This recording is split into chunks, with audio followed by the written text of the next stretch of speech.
Praise the Lord. హల్లెలూయా. ప్రభునందు ప్రియులారా, ప్రభు అయిన యేసుక్రీస్తు నామములో మీకు శుభములు, వందనాలు తెలియజేస్తున్నాను. మరలా మీతో కలిసి దేవుని వాక్యాన్ని ధ్యానించడానికి ప్రభు ఇచ్చిన అవకాశమును బట్టి ఎంతో సంతోషిస్తున్నాను. అభిషిక్తుని స్వరము అనే కార్యక్రమానికి మిమ్మల్ని ఆహ్వానిస్తూ ఉన్నాను. ఇదిన మనం ధ్యానం చేస్తున్నటువంటి మూలవాక్యాన్ని చదువుకుందాం. సమూయేలు 2వ గ్రంథము 18వ అధ్యాయము 29వ వచనాన్ని మనం ఒకసారి చదువుకుందాం. రాజు, బాలుడుగు అబ్షాలోము క్షేమముగా ఉన్నాడా అని అడుగగా, అహిమయస్సు, యోవాబు రాజసేవకుడనైన నీ దాసునగు నన్ను పంపినప్పుడు గొప్ప అల్లరి జరుగుట నేను చూచితిని, కానీ అది ఏమైనది నాకు తెలిసినది కాదని చెప్పాను. తరువాత మళ్ళీ 32వ వచనం, రాజు, బాలుడుగా అబ్షాలోము క్షేమముగా ఉన్నాడా. ఈ రోజున మనం ధ్యానం చేస్తున్న మూలవాక్యం క్షేమము. క్షేమము. ప్రార్థన చేద్దాం. దయామయుడైన తండ్రి, మా గొప్ప రక్షకుడా, మీ ఘనమైన శ్రేష్టమైన నామమును బట్టి మీకు స్తోత్రములు చెల్లిస్తున్నాము తండ్రి. ఈ వర్తమానమును వింటున్న బిడ్డలందరినీ కూడా మీరు ఆశీర్వదించండి. కడవరి దినాలలో, అంచె దినాల్లో ఉంటున్నాం. మీ వాక్యము చేత ప్రజలను సంధించండి. హృదయాలలో గొప్ప మార్పు కలుగు చేయండి. రక్షణ భాగ్యమును కలుగు చేయమని ప్రార్థన చేస్తున్నాం. మీ సన్నిధి మాకు తోడుగా ఉంచండి. వాక్యము వినగల చెవి, గ్రహించే మనసు ప్రతి ఒక్కరికి ఇవ్వండి. వాక్యమునది ఆసక్తి కలిగించమని ప్రార్థన చేస్తున్నాను. తండ్రివైన దేవానికి స్తోత్రములు చెల్లిస్తూ ఏదైనా దీవెనలు మాతో కూడా ఉంచి సహాయం చేయమని యేసునామమున వేడుకొంచున్నాను తండ్రి. Amen. Praise the Lord. Hallelujah. రాజైన దావీదు తన కుమారుడైనటువంటి అబ్షాలోమును గూర్చి ఈ విధంగా అడుగుతున్నాడు. చూడండి, దేవుని వాక్యాన్ని మనం గమనించినట్లయితే 18వ అధ్యాయంలో కంప్లీట్గా అబ్షాలోమును గూర్చినటువంటి విషయాలు వ్రాయబడి ఉన్నవి. రాజైన దావీదు అబ్షాలోమును గూర్చి మాట్లాడుతూ ఒక చక్కని విషయాన్ని తన సైనికులకు తెలియజేశాడు. 18:4లో ఒక మాట ఉన్నది. అందుకు రాజు, మీ దృష్టికి మంచిదేదో దాన్ని చేసేదని చెప్పి గుమ్మపు ప్రక్కన నిలిచి ఉండగా జనులందరూ గుంపులై 100 కొలదిగాను 1000 కొలదిగాను బయలుదేరాడు. అప్పుడు రాజు యోవాబును అబీషైని ఇత్తయిని పిలిచి, నా నిమిత్తమై యవనస్తుడైన అబ్షాలోముకు దయచూపుడని ఆజ్ఞాపించారు. ఆల్రెడీ అబ్షాలోము దావీదుకు కుమారుడవుతాడు. అబ్షాలోము అంటే సమాధానమునకు తండ్రి అని అర్థం. The peace of father. పేరుకు అర్థం బాగానే ఉంది, కానీ అబ్షాలోము జీవితంలో సమాధానం అనేది కనపట్టలేదు. అబ్షాలోము ఇశ్రాయేలులందరికంటే అందగాడే కానీ అవిధేయుడు. అబ్షాలోము అందగాడే కానీ చాలా భయంకరమైనటువంటి దురాలోచన కలిగినటువంటి వ్యక్తి అబ్షాలోము. అబ్షాలోము విషయంలో దావీదు ఎంతో ప్రేమ పెట్టుకున్నాడు. చాలా ఆ ప్రేమ అబ్షాలోము అంటే దావీదుకి. చూడండి, దేవుని వాక్యాన్ని మనం గమనించినట్లయితే అబ్షాలోము రాజుకు తెలియకుండానే రాజుగా ఉండి జనాల్ని తన వైపు మళ్లించుకొని కుట్ర చేసి దావీదుకి విరోధంగా సింహాసనం ఎక్కాలని, ఇశ్రాయేలును పరిపాలించాలని అబ్షాలోము యొక్క చెడు ఆలోచనగా గ్రంథములో మనం చూస్తూ ఉన్నాం. ఈ రోజుల్లో కూడా లేఖన భాగాలు మనం గమనించినట్లయితే అనేకమైనటువంటి ఆలోచనలు అధికారులకు కనబడతా ఉన్నాయి. రాజు దావీదు 12 గోత్రముల మీద రాజుగా పరిపాలన చేస్తున్నాడు. వృద్ధాప్యంలోకి వచ్చాడు. అంతకుముందే దావీదు సొలొమోనును రాజుగా చేస్తానని బెత్షెబాకు ప్రమాణం చేశాడు. అయితే ఈ విషయంలో రాజ్యకాంక్ష కలిగి తండ్రికి చెప్పకుండా సైన్యాన్ని సమకూర్చుకొని రాజకీయం చేశాడు. తండ్రికి విరోధమైనటువంటి కార్యం చేశాడు. అయినా సరే అబ్షాలోము మీద దావీదుకి ఎంత ప్రేమ ఉందో ఇక్కడ మనం చూస్తున్నాం. అబ్షాలోము జాగ్రత్త అనే 3 వ్యక్తులకు ఇక్కడ ఆజ్ఞాపించినట్టుగా 5వ వచనంలో మనం చూస్తూ ఉన్నాం. సరే, మొత్తం మీద యుద్ధము జరుగుతూ ఉంది. అబ్షాలోము కంచెర గాడిద మీద ప్రయాణం చేస్తూ ఒక చిక్కు కొమ్మలు కలిగినటువంటి మస్తకి వృక్షమునకు తన తల వెంట్రుకలు తగులుకొన్నాయి. కింద గాడిద సాగిపోయింది, అబ్షాలోము వేలబడుతున్నాడు. సైనికులు చూచి అబ్షాలోము చెట్టుకు వేలబడుతున్నాడని చెప్పేసి చెప్పగానే చంపకపోయావని యోవాబు అన్నాడు. రాజు అబ్షాలోము జాగ్రత్త అని చెప్పాడు, నేను చంపనని చెప్పి ఆ సైనికుడు చెప్పాడు. వెంటనే యోవాబు మరి 3 బాణములు గురిపెట్టి అబ్షాలోమును గుండెలో బాణముల చేత గుచ్చి అబ్షాలోమును చంపేశాడు. యోవాబు అబ్షాలోము చంపాడు. ఇప్పుడు సైనికుడు పరిగెత్తుకుంటూ వస్తున్నాడు. ఆ సందర్భమే ఇప్పుడు మనం చదువుకున్నాం. బాలుడైన అబ్షాలోము క్షేమంగా ఉన్నాడా? దీని గురించి మనం ఆలోచన చేస్తే ప్రపంచంలో ఎక్కడ కూడా క్షేమము లేదు. కుటుంబాల్లో క్షేమము లేదు, సంఘాల్లో క్షేమము లేదు, సమాజాల్లో క్షేమము లేదు, పట్టణాల్లో క్షేమము లేదు, మనుషుల జీవితాల్లో క్షేమము లేదు.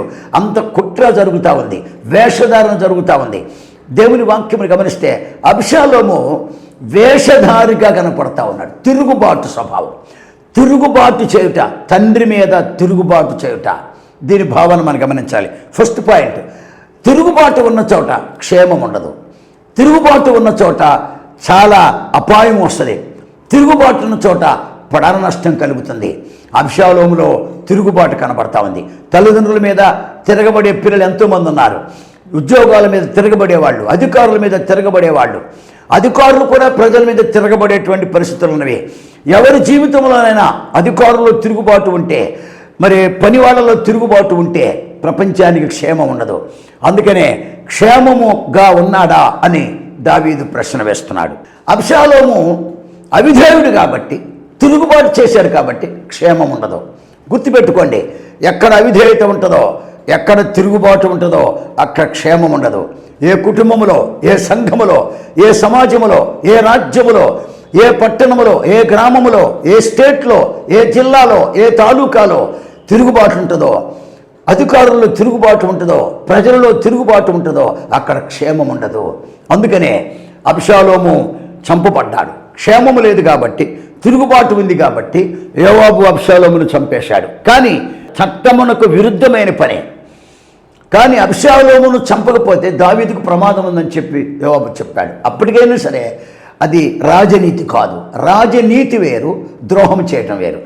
రాజనీతి ఏంటంటే చంపటానికి అవకాశము దొరికినా దావీదు సౌలుని చంపలేదు. అదే రాజనీతి. చంపాలనుకుంటే ఫేస్ టు ఫేస్ చంపాల. ప్రమాదంలో ఉన్నప్పుడు చంపకూడదు, అపాయంలో ఉన్నప్పుడు చంపకూడదు, శోధనలో ఉన్నప్పుడు చంపకూడదు, ఏదైనా ఇబ్బందులు ఉన్నప్పుడు చంపకూడదు, దొంగ దెబ్బ కొట్టకూడదు, వెనకమాల వచ్చి కొట్టకూడదు. వెనకమాల వచ్చి దొంగ దెబ్బ కొట్టేది ఎవరంటే అమాలేకీయుడు.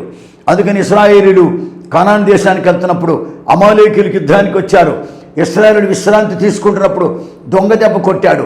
అందుకని మోషేతో దేవుడు అంటున్నాడు, అమాలేకీయులను పిల్లలతో సహా నిర్దాక్షిణ్యంగా చంపేసేయమని దేవుడు మోషేకి ఆజ్ఞాపించాడు. కనుక వేషధారణ ఉన్న చోట చూడండి, తిరుగుబాటు ఉన్న చోట క్షేమం ఉండదు. తర్వాత మనం గమనించినట్లయితే యోవాబు తన సహోదరుడైనటువంటి వ్యక్తిని చూచి సమూయేలు 2వ గ్రంథము 20వ అధ్యాయము 9వ వచనంలో ఒక మాట రాస్తూ ఉన్నాడు. అప్పుడు యోవాబు అమాస్యాతో, నా సహోదరుడా, నీవు క్షేమంగా ఉన్నావా అనుచు అమాస్యాను ముద్దు పెట్టుకున్నట్లుగా కుడి చేత అతని గడ్డమును పట్టుకొని అమాస్య యోవాబు చేతిలోని కత్తిని చూడక తన్ను కాపాడుకొనకొని ఉండగా యోవాబు అతని కడుపులో దాని గుచ్చుడు తోడని అతని పేగులు నేలకు జారి ఆ దెబ్బతోనే అతడు చనిపోయాడు. ఇది యోవాబు సహోదరుడైన అమాస్య. అప్పుడు యోవాబు అమాస్యాతో, నా సహోదరుడా అంటున్నారు. ఇక్కడ ఇతను తన యొక్క అక్క కుమారుడు, సొంత బ్లడ్ రిలేషనే, కానీ అబ్షాలోముకి తమ్ముడు అవుతాడు. అబ్షాలోము పక్షంగా చేరి రాజుకు విరోధంగా కుట్ర చేశారు కాబట్టి యోవాబు దాన్ని మనసులో పెట్టుకుంటాడు. అమాస్యాను రాజు పంపిస్తాడు జనాభా లెక్క చూసి రమ్మని. యోవాబును కూడా పంపిస్తాడు. అయితే అమాస్య ఎదురైనప్పుడు యోవాబు అమాస్యాను చూచి, నా సహోదరుడా క్షేమంగా ఉన్నావా అని అడుగుతాడు. చూడండి, తిరుగుబాటు ఉన్న చోట క్షేమం ఉండదు. నెంబర్ 2, వేషధారణ ఉన్న చోట క్షేమం ఉండదు. యోవాబు వేషధారణ మనసులో పెట్టుకొని తన యొక్క సహోదరుడైన అమాస్యాను క్షేమంగా ఉన్నావు అని అడుగుతూ ముద్దు పెట్టుకున్నట్టుగా, కౌగులించుకున్నట్టుగా యాక్షన్ చేశాడు. అమాస్యాను ముద్దు పెట్టుకున్నట్లుగా కుడి చేత అతని గడ్డము పట్టుకొని, కుడి చేత గడ్డం పట్టుకున్నాడు, ముద్దు పెట్టుకున్నాడు. ఈలోపు యోవాబు బొడ్లో ఉన్న కత్తి నడికట్టు లూజ్ అయి జారి కింద పడింది. వెంటనే ముద్దు పెట్టుకున్నట్టుగా పెట్టుకున్నాడు, ఈ చేతితో కత్తి కింద తీసుకున్నాడు. యోవాబు అమాస్యాను చంపుతున్న సంగతి అతనికి తెలియదు కాబట్టి అతను మామూలుగానే ఉన్నాడు, మంచి హృదయంతో ఉన్నాడు. కానీ యోవాబు అతన్ని కత్తితో పొడిచినప్పుడు పొట్టలోంచి పేగులు బయటకు వచ్చి అతను అలాగే అక్కడే పడి చనిపోయాడు. యోవాబు అమాస్యాన్ని చంపటంలో ఎంత భయంకరమైనటువంటి మోసం ఉన్నదో ఒకసారి చూడండి. దీన్ని ఏమంటారంటే వేషధారణ అంటారు. ప్రేమించినట్టే ఉంటారు, ప్రాణం తీస్తారు. ప్రేమించినట్టే ఉంటారు, నష్టపరుస్తారు. ప్రేమించినట్టే చూపిస్తారు, కానీ చాలా భయంకరమైన కీడు చేస్తారు. ప్రేమించినట్టే కనపడతారు, కానీ కుటుంబాలను నాశనం చేస్తారు. ప్రేమించినట్టే కనపడతారు, కానీ రాజ్యములను కూలదోస్తారు. పైకి ప్రేమగా ఉంటారు, పైకి మంచిగా మాట్లాడతారు, పైకి ముద్దు పెట్టుకుంటారు, పైకి కౌగిలించుకుంటారు, పైకి సహోదరుడా అని పిలుస్తారు. కానీ దారుణమైనటువంటి విషయం ఏంటంటే వేషధారణ ఉన్న చోట క్షేమం ఉండదు. కనుక వేషధారణను చూచి యేసుక్రీస్తు వారు 4 సువార్తల్లో కొత్త నిబంధనలు చెప్పాడు. అయ్యో వేషధారులైన శాస్త్రులారా, పరిశీలారా అని చెప్పన్నాడు. మీరు సున్నము కొట్టిన సమాధులు పూలినారని చెప్పాడు యేసు ప్రభు వారు. వేషధారణ ఎక్కువగా సంఘాల్లో కనపడతా ఉంది. ఈ రోజున క్రైస్తవుల మధ్యలోనే వేషధారణ కనపడతా ఉంది. వేషధారణతో కూడిన పాస్టర్లు ఉన్నారు. ఎదుటివాడిని హలో బ్రదర్ ప్రైజ్ లార్డ్ బాగున్నావు అంటాడు, బయట కూడా చెప్తాడు, లోపల కూడా పెట్టుకుంటారు. క్రైస్తవులలోనే కుల ఫీలింగ్ కనపడతా ఉంది, క్రైస్తవులలోనే వేషధారణ కనపడతా ఉంది, సేవకుల్లోనే వేషధారణ కనపడతా ఉంది. అందుకనే వేషధారణ ఉన్న చోట క్షేమం ఉండదు. అమాస్యాను యోవాబు చంపేయటంలో చాలా అన్యాయం కనపడతా ఉంది అక్కడ. అందుకనే ప్రేమ ఉన్న చోట, నిజమైనటువంటి ప్రేమ ఉన్న చోట ప్రమాదం ఉండదు. ప్రపంచంలో మనుషుల ప్రేమ నమ్మకూడదండి ప్రియులారా. యేసుక్రీస్తు రక్తములో కడగబడి మారు మనసు పొందామని చెప్పుకుంటూ, మేము పాస్టర్లము, మేము విశ్వాసులము, మా సంఘం పెద్దదని చెప్పుకుంటూ ఎదుటి సేవకుని దెబ్బ కొడుతూ ఎదుటి సంఘాన్ని నష్టపరిచేటువంటి వేషధారులైన పాస్టర్లు క్రైస్తవులు చాలామంది ఉన్నారు. యోవాబు లాంటి వ్యక్తులు ప్రపంచంలో ఈ రోజున సమాజంలో కనపడతా ఉన్నారు. ఈ రోజున రాజ్యాలు కొట్టుకుంటున్నాయి అంటే ఆ కొట్టుకునే వాళ్ళిద్దరు ఎవరో కాదు, సహోదరులే కొట్టుకుంటున్నారు. కారణం ఏంటంటే ద్వేషము, కక్ష, అసూయ, వేషధారణ సమాజంలో కనపడతా ఉంది. అందుకని మరి దేవుని వాక్యం గమనించినట్లయితే తన సహోదరుడైనటువంటి ఆ వ్యక్తిని అతను చంపేశాడు. చూడండి, అమాస్యాను చంపిన విధానం యోవాబు చూస్తూ ఉంటే చాలా దారుణంగా కనపడతా ఉంది. కానీ ప్రపంచంలో వేషధారణ లేకుండా ప్రేమ కలిగిన వ్యక్తి, ఏకైక వ్యక్తి యేసుక్రీస్తు ఒక్కడే. యేసయ్య ప్రేమలో క్షేమం ఉన్నది, యేసయ్య ప్రేమలో సమాధానం ఉన్నది, యేసయ్య ప్రేమలో వేషధారణ లేదు, యేసయ్య ప్రేమలో కులపిచ్చి లేదు, మతపిచ్చి లేదు. ఆయన దేవుడు కాబట్టి ప్రపంచం మొత్తాన్ని ప్రేమిస్తాడు. అందుకని యోహాను సువార్తలో రాస్తుంటాడు 3:16లో, దేవుడు లోకమును ఎంతో ప్రేమించెను. దేవుని వాక్యమును గమనిస్తే యెహూ అనేటువంటి వ్యక్తి ఉన్నాడు. అతను దేవుని చేత ఏర్పరచబడ్డవాడు. యెహోరాము ఉన్నాడు. యెహోరాము యెజబేలు అంటే అహాబు రాజు సంతానములకు చెందినటువంటి వాడు. యెజబేలు యొక్క దోషము, అహాబు రాజు యొక్క దోషము ప్రపంచంలో అంటే 12 గోత్రాల ప్రజలని నాశనం చేసింది. యెజబేలు యొక్క విగ్రహారాధన, దేవుని వాక్యమును గమనించినట్లయితే అహాబు రాజు చేసినటువంటి ఆ పాపిష్టి కార్యాలు ఇశ్రాయేలునందరినీ దేవుని నుంచి దూరం చేసినాయి అన్నమాట. అందువలన 70 మంది సంతానము అహాబు రాజుకి. దేవుని వాక్యం గమనిస్తే రాజుల 2వ గ్రంథములోనికి మనం వచ్చినప్పుడు అక్కడ ఒక చక్కని మాటని మనం చూస్తా ఉన్నాం. రాజుల 2వ గ్రంథం 9వ అధ్యాయము 1వ వచనం చదువుకుందాం.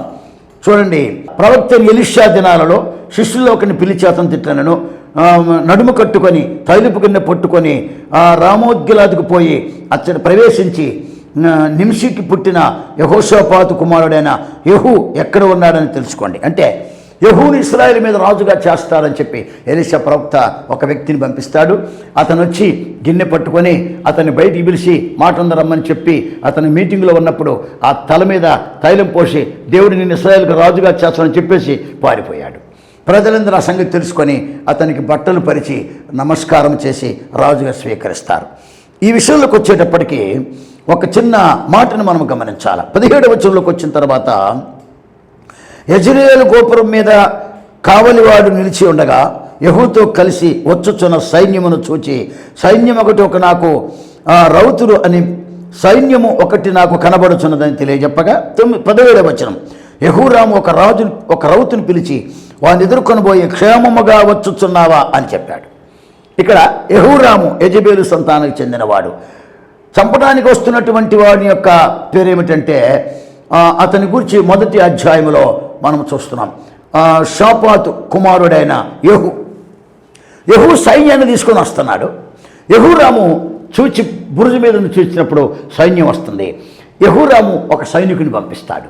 క్షేమంగా వస్తున్నారేమో కనుక్కొని రమ్మని. క్షేమంగా వస్తుందంటే ఆ సైనికుని యెహూ ఏం చేశాడంటే, క్షేమవుతూ నీకేం పనిరా, నువ్వు వాడికి వెళ్ళాల్సిన అవసరం లేదని చెప్పి ఇక్కడ ఆపేస్తాడు. ఇద్దరిని ఆపేస్తాడు. 3వ వ్యక్తి అతనే వస్తాడు. వచ్చిన తర్వాత యెహోరాము యెహూను అడుగుతున్నాడు, క్షేమంగా ఉన్నావంటే యెహూ అంటున్నాడు, యెజబేలు చేసిన పాపమును బట్టి దేశంలో క్షేమం ఎక్కడుంది అని చెప్పేసి అతను తిరుగుబాటు చేసి యుద్ధము చేసి యెజబేలును పైనుంచి కిందకి త్రోసి చంపేసినప్పుడు ఆ ముక్కలుగా అయిపోయింది. మరి రాజవంశస్తురాలు కాబట్టి ముక్కలన్నీ పోగు చేసి సమాధి చేసేశారు. రథం కడుగుతూ ఉండగా కుక్కలు వచ్చి ఆ రక్తమును నాకినవి ఏలియా ప్రవక్త చెప్పినటువంటిది మనకి కనపడతా ఉంది. దీని భావన ఏంటంటే, యెజబేలు లాంటి భయంకరమైనటువంటి పాపపు చేష్టలున్న చోట క్షేమం ఉండదు. ప్రకటన గ్రంథంలో యెజబేలును స్త్రీని ఉండనిచ్చిదని చెప్పి 3వ అధ్యాయంలో ప్రకటనలో మాట్లాడు. సంఘములో యెజబేలు అంటే చాలా రకాల పాపాలకి కారణం అన్నమాట. ఎన్నో రకాల పాపాలు ఉన్నవి. యెజబేలు సంఘాల్లో ఉంటే ఆ సంఘానికి క్షేమం ఉండదు.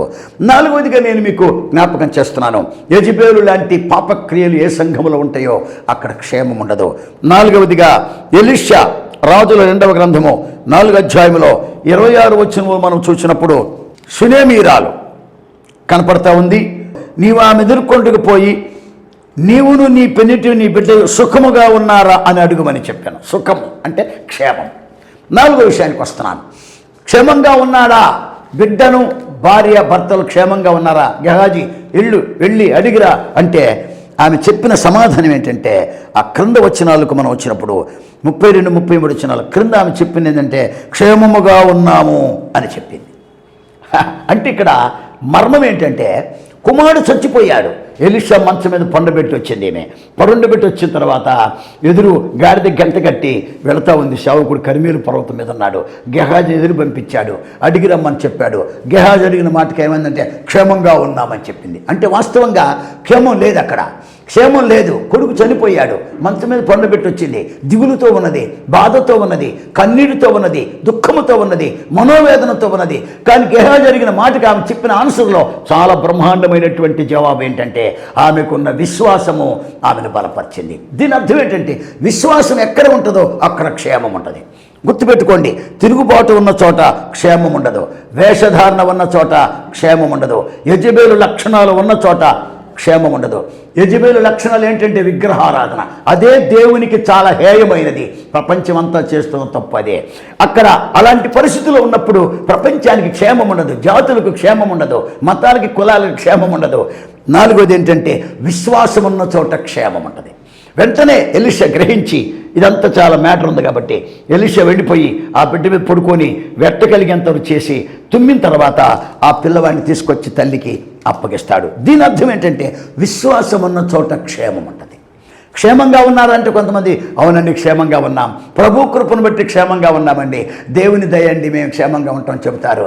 దానికి అర్థం ఏంటంటే, ఎవరు విశ్వాసం సహితముగా ఉంటారో, ఎవరు విశ్వాసం కలిగి ఉంటారో వాళ్ళ జీవితాల్లో క్షేమం ఉంటుంది. అంటే క్షామం ఉన్నా సరే, కష్టాలున్నా సరే, బాధలు ఉన్నా సరే, విశ్వాసం ఉన్న చోట అవి ఏం చేయలేవు. జీవితం క్షేమంగా సాగిపోతూ ఉంటుంది. అందుకనే బలురక్కసి చెట్ల మధ్య వల్లి పద్మము కనపడుచున్నట్టు స్త్రీలలో నా ప్రియురాలు కనపడుతుందని పరమగీత 2వ అధ్యాయంలో చెప్తాడు సొలొమోను. నిజంగా బలురక్కసి చెట్ల మధ్య జీవిస్తున్న ప్రియురాలంటే సంఘమునకు సాదృశ్యము. ప్రియుడు సంఘమును గురించి సాక్ష్యం ఇస్తున్నాడు. నీవు బలురక్కసి చెట్ల మధ్య ఉన్నావు, రాక్షస చెట్ల మధ్య ఉన్నావు, రాక్షస స్వభావం కలిగినటువంటి మనుషుల మధ్య ఉన్నావు. బ్రహ్మదండి చెట్లు, భయంకరమైనటువంటి రేగి కంప, మరి భయంకరమైనటువంటి పాపపు లక్షణాల మనుషుల మధ్యలో జీవిస్తున్నావు. నీవు క్షేమంగా ఉన్నట్టు దానికి కారణం విశ్వాసమే. కనుక విశ్వాసం ఉన్న చోట క్షేమం ఉంటుంది. నేను 4 విషయాలు చెప్పాను మీకు. 5వ పాయింట్కి వస్తున్నాను. పరమగీతం 8వ అధ్యాయము 8వ అధ్యాయం 8-9 వచనాల్లో షూలామితి ఒక చక్కని మాట రాస్తూ ఉంది. చూడండి, మాకు ఒక చిన్న చెల్లెలు కలదు, దానికి ఇంకను వయస్సు రాలేదు. పరమగీతము 8వ అధ్యాయము 8వ వచనంలో ఆ మాటను మనం చూస్తూ ఉన్నాం. మాకు ఒక చిన్న చెల్లెలు కలదు, దానికి ఇంకను వయస్సు రాలేదు. దానికి వివాహకాలం వచ్చినప్పుడు మేము దాని విషయమై ఏమి చేయదము? అది ప్రాకారం వంటిదాయన, మేము దానిపైన వెండి గోపురం కట్టుదము. అది కవాటం వంటిదాయన, దేవదారం రాణుతో దాన్ని అడ్డులు కట్టుదము. నేను ప్రాకారము వంటిదాననైతిని. 10వ వచనము, నా కుచుములు ద్రాక్ష గెలలాయను, అందువలన అతని దృష్టికి నేను క్షేమము నొందిన దాననైతిని. 5వ మాట, క్షేమము ఎక్కడుంటుందంటే పరమగీత 8వ అధ్యాయంలో చిన్న చెల్లెలు ఉంటుంది. చిన్న చెల్లెలంటే జ్ఞానము లేనిది, చిన్న చెల్లెలంటే తెలివి లేనిది, చిన్న చెల్లెలంటే వివేకము లేనిది. వయసు లేదు కాబట్టి బుద్ధి ఉండదు, వయసు లేదు కాబట్టి జ్ఞానం ఉండదు. అయితే వయసు వచ్చిన తర్వాత, వయసులో ఎదిగిన తర్వాత, జ్ఞానములో ఎదిగిన తర్వాత, బుద్ధులు ఎదిగిన తర్వాత పరమగీతంలో రాస్తున్న మాట ఏంటంటే వివాహకాలం వచ్చినప్పుడు దాని విషయం ఏం చేయదము. 9వ వచనం అంటాడు, ప్రాకారం వంటిది ఆయన. ప్రాకారము రక్షణకు సాదృశ్యం. రక్షణ అనుభవంలోకి వచ్చాం, మారు మనసు పొందాం, బాప్తిసం తీసుకున్నాం, ప్రాకారం వచ్చేసింది. రెండవది ఇక్కడ 9వ వచనం అంటాడు, దానిపైన వెండి గోపురము కట్టడం. ప్రాకారము వెండి విమోచనకు సాదృశ్యము, వెండి విమోచనకు సాదృశ్యము. ప్రాకారం వంటిది ఆయన అని మాట్లాడుతూ 9వ వచనం అంటాడు, అది కవాటం వంటిది ఆయన, దేవదారు రాణులతో మేము అడ్డు పెట్టారు. కవాటం అంటే హృదయం, హృదయానికి సాదృశ్యం. హృదయ కవాటం, హృదయం అంటే కవాటం అంటే ఒక రంధ్రం అనమాట. అంటే మానవుని యొక్క హృదయంలో దేవదారు మ్రాణులు అడ్డు పెడతామన్నాడు. దేవదారు అంటే పరిశుద్ధతకు సాదృశ్యం.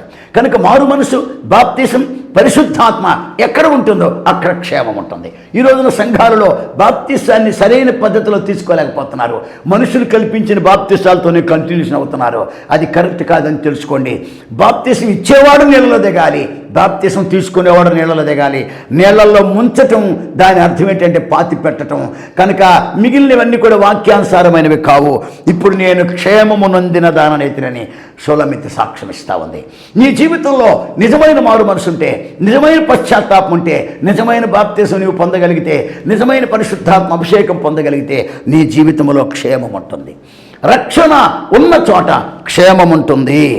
దేవుని వాక్యం గమనించాలి. 6వ మాటకు వస్తున్నాను నేను. 6వది ఏంటంటే 23వ కీర్తన 6వ వచనములో దావీదు అంటున్నాడు, యెహోవా నా కాపరి, నాకు లేమి కలగదు. నేను బ్రతుకు దినములన్నీ కృపాక్షేమములే నా వెంట వచ్చును. అంటే 6వది ఏంటంటే నీవు ఆయనకు గొర్రెవైతే, ఆయన నీకు కాపరైతే, నీవు ఆయన దుడ్డు కర్రను ప్రకారంగా నడుస్తూ ఉంటే, ఆయన దండమును నీవు అనుసరించి నడుస్తూ ఉంటే, ఆయన ఆధీనములో, ఆయన పరిపాలనలో, ఆయన నడిపింపులో నీవు నడిపించబడితే నీకు క్షేమం ఉంటుంది. అందుకనే నేను బ్రతుకు దినములన్నీ కృపాక్షేమములే నా వెంట వచ్చునని చెప్పి దేవుని వాక్యములో మరి అద్భుతమైనటువంటి మాట దావీదు రాస్తూ ఉన్నాడు. నిజంగా దావీదుకు క్షేమాన్ని ఇచ్చినటువంటి వ్యక్తి దేవుడైనటువంటి యెహోవా. కుటుంబంలో క్షేమమున్నదా? సంఘాలలో క్షేమమున్నదా? నీకు ఆయన కాపురిగా ఉన్నాడా? నీవు ఆయన గొర్రెవేనా? అందుకనే నా గొర్రెలు నా స్వరం వినును, నేను నిజమైన కాపరిని, నేను గొప్ప కాపరిని, నేను మంచి కాపరిని యేసుప్రభువు స్టేట్మెంట్ ఇస్తున్నాడు. ఈనాడు చాలామంది గొర్రెల్లో ఉంటున్నారు, మేకల్లో ఉంటున్నారు. పైకేమో గొర్రె ఆకారం, లోపలేమో మేక స్వభావం. పైకి గొర్రెల్లాగా ఉంటున్నారు, గొర్రె చర్మములు ధరించుకొని బ్రతుకుతున్నారు. సాతాను యొక్క వేషధారణ అది. అందుకని ఒక పాటలకు వచ్చిన మందిగా, గొర్రె చర్మములు ధరించెదరు, గొప్పగా బోధలు చేయుచుందురు, గురువులుగా పూజింపబడెదరు, ఘనముగా నిలువుటంగి వేయుదురు. గురుడగు యేసుని గౌరవింపక గుట్టుగా కాలము గడుపు వారికై వస్తుంది రెండవ రాకడ. కనుక దేవుడు నీకు కాపురిగా ఉంటే నీకు క్షేమం. 128వ కీర్తన 5వ వచనంలో ఒక మాట అంటాడు, సియోను నుండి యెహోవాని ఆశీర్వదించును, నీ జీవితకాలం అంతయు యెరూషలేమునకు క్షేమము కలుగుట చూచెదవు. ఇప్పుడు యుద్ధం జరుగుతుంది కాబట్టి కోట్ల మంది పరిశుద్ధులు యెరూషలేము క్షేమం కోసం ప్రార్థన చేస్తున్నారు.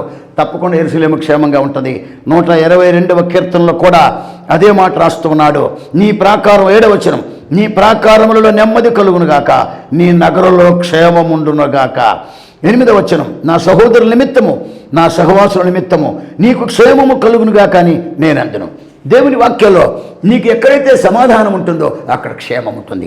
లాస్ట్ అండ్ ఫైనల్గా నేను చెప్పే మాట ఏంటంటే బైబిల్ గ్రంథంలో 7వ మాట చెప్తున్నాను మీకు. ఎఫెసీయులకు రాసిన పత్రికలో అపోస్తుడైనటువంటి పౌలు అద్భుతమైనటువంటి మాట రాస్తున్నాడు. ఎఫెసీ పత్రిక 4వ అధ్యాయము 11 నుంచి 12 వచనాలు మనం చదవగలిగితే ఒకరికి అద్భుతమైన మట్టి రాస్తున్నాడు. ఏంటంటే 4వ అధ్యాయం 11వ వచనం చూడండి.